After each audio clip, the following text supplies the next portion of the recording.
The beauty of Rio de Janeiro's mountains, bays, and beaches offers a dramatic backdrop for next year's Summer Olympics. But the waters, where swimming and boating events will take place, are so contaminated with human feces that athletes face the risk of becoming violently ill and unable to finish the games. I've never seen numbers this high reported, at least in the literature I've read. A 5-month investigation by the Associated Press found dangerously high levels of viruses which can cause fevers, vomiting, and diarrhea. More than 150 water samples were collected by a top Brazilian virologist during 4 rounds of tests. Samples from the Rodrigo de Freitas Lake, which will host the rowing and canoeing competitions, measured up to 1.7 million times the level that would be alarming on a Southern California beach. We used to use it to John Griffith, a marine biologist from Southern California, examined the protocols, methodology, and results of the AP tests. The numbers actually that were generated are more than we typically see in raw sewage in the United States. The AP investigation includes the first comprehensive testing for both viruses and bacteria at the Olympic sites. The Brazilian environmental agencies only test for bacteria levels. You don't have standards for the quantity of virus in relation to human health when it comes to contact with water. You can have that for suitability for drinking, but for contact and recreation, that standard still does not exist.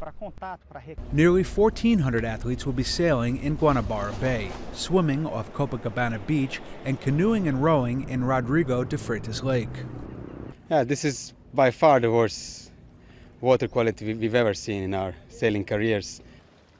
Another expert who examined the AP data estimated that international athletes would have a 99% chance of infection if they ingested the equivalent of just 3 teaspoons of water. Whether a person will fall ill depends on immunity and other factors. Yeah, we had a few sailors who were getting problems and they were getting sick and diarrheas, and I'm quite sure if you swim in this water and it goes into your mouth or nose that quite a lot of bad things are coming inside your body.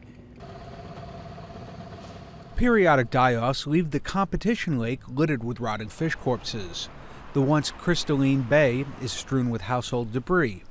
Despite decades of official pledges to clean up the mess, the problem remains. It stems from an explosive population growth and an infrastructure that failed to keep pace. Most raw waste runs through open-air ditches to streams and rivers that feed the Olympic water sites.